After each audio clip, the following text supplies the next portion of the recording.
There you go. Okay, we're back again doing a demonstration. You notice that these are different because I'm using Colby's artwork as a sample of what I'm going to do. I did he did one of them and I did one, so I can show you the difference on which area you might want to cut out. Remember, we're working with positive and negative space, so if Colby, I'm going to ask you, which area do you think you want to cut out? Do you want to cut out the background, or do you want to cut out the positive space or the negative space? Well, we could always do another one, so probably. Well, I'm going to do another one for you. The background. So you're going to cut out the background. Mm-hmm. Okay. So I'm going to cut out the positive space, which means I'm going to cut out everything, all of this area right here. Mm-hmm. And if you want to mark your board of what you're going to cut out, you can do that so you know which part you're going to cut out. On this one, he's going to cut out this part when he goes to do his own. Mm-hmm. We can see the difference between the positive and the negative, correct? Yep. Okay. So with an X-Acto knife, if you don't, obviously you don't have a cutting mat at home, you can, in your bag of goodies, you have a piece of,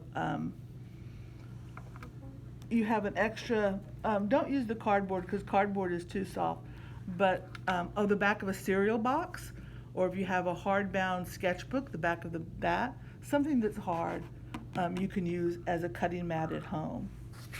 I'm going to use a ruler, and what did I say? I'm going to cut out this part. If you don't have an X-Acto knife, you can cut out with a pair of scissors. And if you do cut out with a pair of scissors,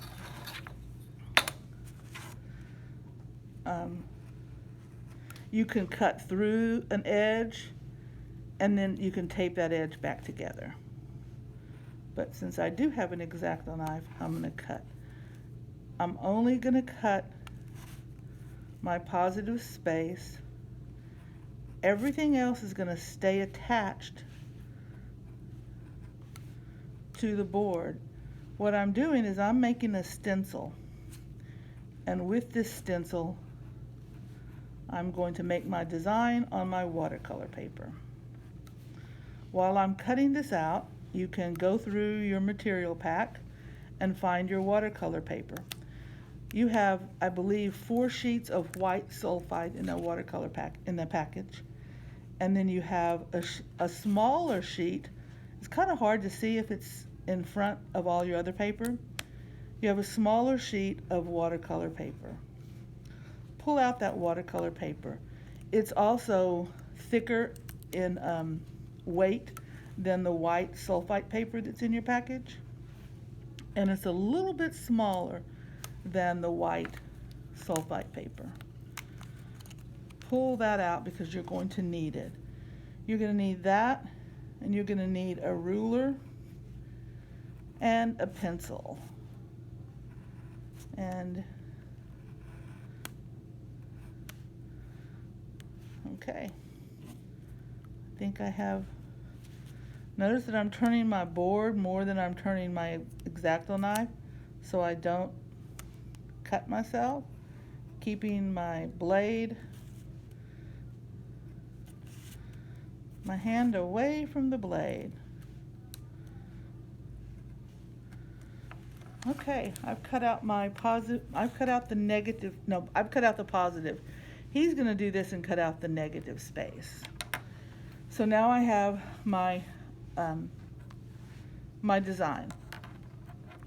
What I'm going to do next is on my watercolor paper, I'm going to let you do this, and then we're going to cut away, and I'll come back in just a minute. On this watercolor paper, if you're using the medium square, you're going to need a grid that's,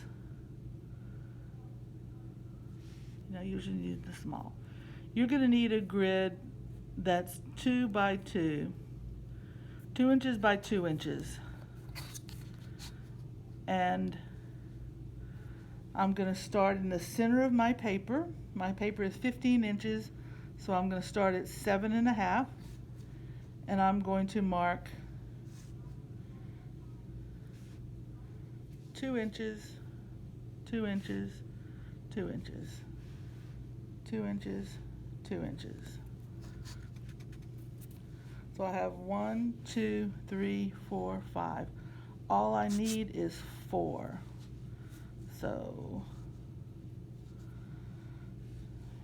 4, yeah.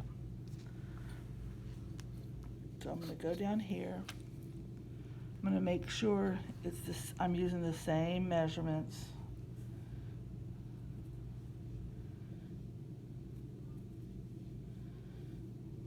I'm rethinking how I'm going to show y'all how to do this. I'm thinking I'm going to change my mind.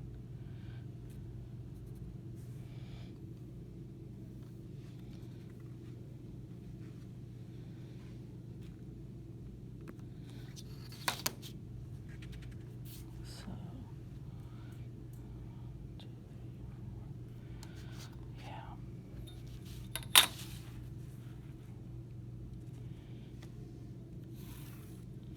I'm going to draw very, very lightly. And Colby, I'm going to give you another piece of paper because you can't use mine. So Wow. sorry. 1, 2. Why not? I know. It's so simple, though. Yeah, that would have been so easy, huh? Remember when you draw a grid, you have to have lines at the top and the bottom to connect? Otherwise, it won't be straight. So you make your marks at the top and the bottom.